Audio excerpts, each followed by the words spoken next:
What if I told you there was a simple 5-minute habit that could transform your marriage, and most couples won't even try it? After 34 years, this changed everything for us. It's almost too simple to take seriously. Welcome to Inspiring Marriages, where Jeff and Teresa Fields, and we're all about empowering couples to build their friendship, to build their marriage. Today, we're talking about something small but powerful. Eye contact. Let's get into it. So, Teresa, we're going to talk about why eye contact matter. And if you're watching this, drop in the comments below where you're watching from. We would love to hear from you. Have you ever been talking to someone and they're just staring at their phone and or they're writing on a piece of paper or they're reading something and they won't even look at you? How did that make you feel? Did you feel like they were even valuing your time? Probably not. So when couples stop looking at each other, when we're at lunch or at dinner and we're just doing this and yeah, and okay, that happened to Billy, okay, and you're just not paying attention. What happens? I think one of the things is you feel unseen, don't you? Right. Yes. I think the term we learned from a movie once, I'm invisible. I mean, you feel like you're invisible to other people because they're not looking at you. They're not giving you any attention. So conversations never can get beyond the surface level. That's right. They always just stay not very interesting. Exactly. They're just on the surface level. And your emotional connection weakens. Right. So you have four levels of intimacy. Intimacy. There's the spiritual intimacy. There's the intellectual intimacy. There's the emotional intimacy. And there's the physical intimacy. That's and right. as these, all four areas affect each other. They do. So if you weaken connection, you're going to weaken your spiritual connection, your intellectual connection, and your physical connection. It just does that. That is so true. But when you take the time, when you're talking, put the phones down, don't look at the TV, you look at each other. That's right. You make eye contact when you talk. So make this a habit. When you're talking to your spouse, look at them in the eyes. When you look at them in the eyes, what you're saying is, I see you, you matter, what you're saying matters to me. Right? That's so good. That is so good. And you're present for your spouse. It's like I'm not going in 5 different directions. I'm actually here and I'm listening and I'm taking in what you're saying. I'm not trying to do something else at the same time. Right. Proverbs 4:25 says, let your eyes look straight ahead. Wow, that's so good. Because your focus helps build connection with your spouse. When you're focusing on each other and you're having a conversation and you're looking at each other and you're talking and you're communicating, you started dating your spouse, you did things like having fun, but you communicated. You may have been over the phone for hours. Hours, yeah. But you communicated, and that's how you got to know your spouse. That's right. And it's helped you fall in love with them, and that's what drew you together. So don't go into a maintenance mode in your marriage. No, you don't want that. Connection is intentional, right, Teresa? We have to be intentionally connect with each other every single day. And one of our biggest marriage builders is connecting together every day. That's right. Yes, that's so important. Exactly. Because if you don't maintain that connection, you will feel like you're drifting apart. It's just bound to happen. So we have an exercise for you. We have a challenge for you. So this is the challenge. Don't try to stay up as late as you possibly can and then go to bed. Don't do that. Go to bed early. Try to go to bed at the same time. Now, I know every couple's different. Every couple has a different schedule. Sometimes you can't go to bed at the same time. But try to go to bed at the same time. Turn off the lights. No phones. No talking. and to spend some time looking into each other's eyes. Now, this is going to feel really awkward.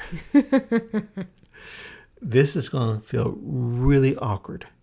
But try it. Try looking in each other's eyes. And you don't even have to say anything right now.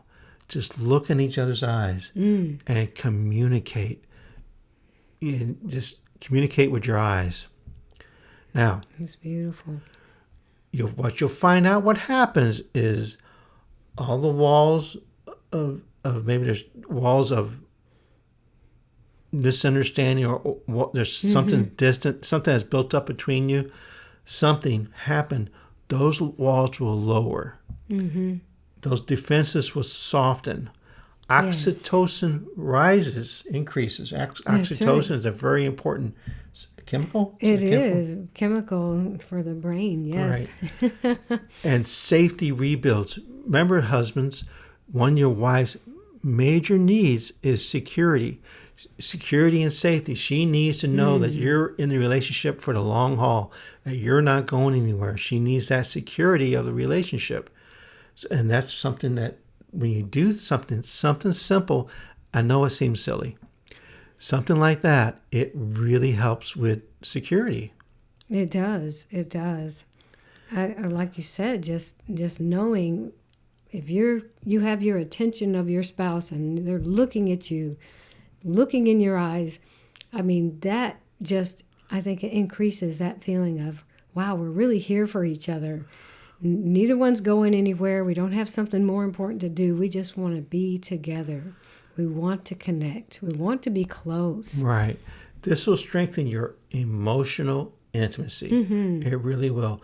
It will strengthen your physical connection, and it will strengthen your spiritual closeness. Yes. Yes. And, if after a while of looking at each other, you can say a prayer. You can talk. You can say, oh, I love you. You're the world to me. Right.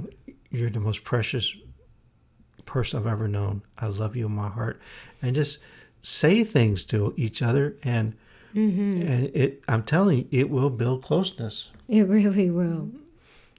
So beautiful. Teresa, why will this work for the Christian couple?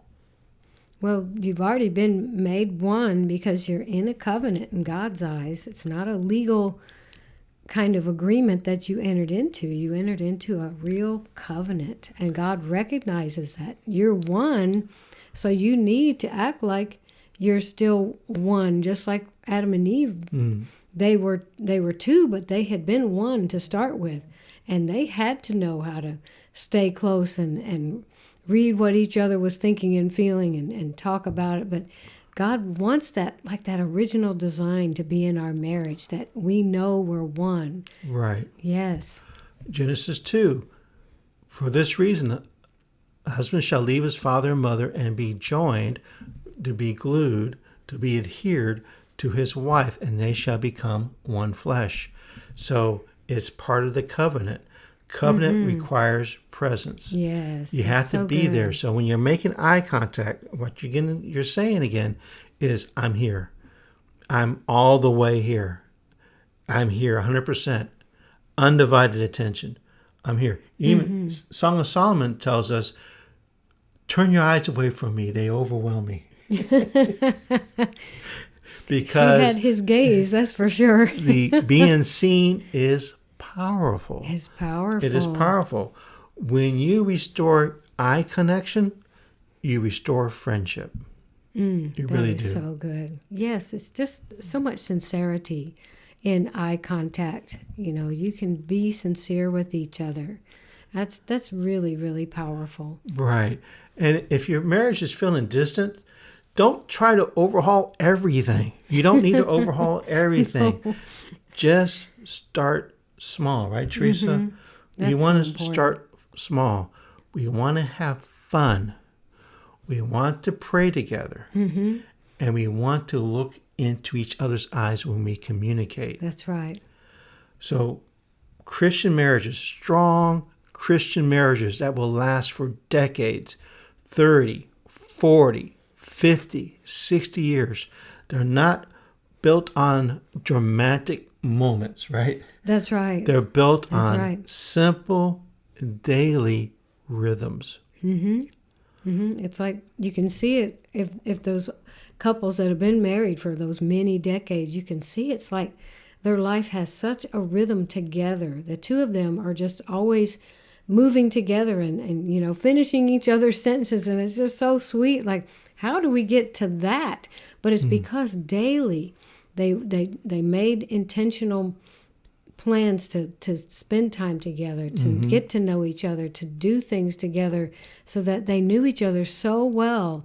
It's like they are like one person as the marriage goes on, if they're growing closer and closer. And that's what we want for your marriage, just like we do for our marriage. Right. So if you want a free list of 20 fun date ideas, if you haven't grabbed them already, drop the word fun in the comments below, and we'll send you a link to grab those fun date ideas, because we want you to have fun.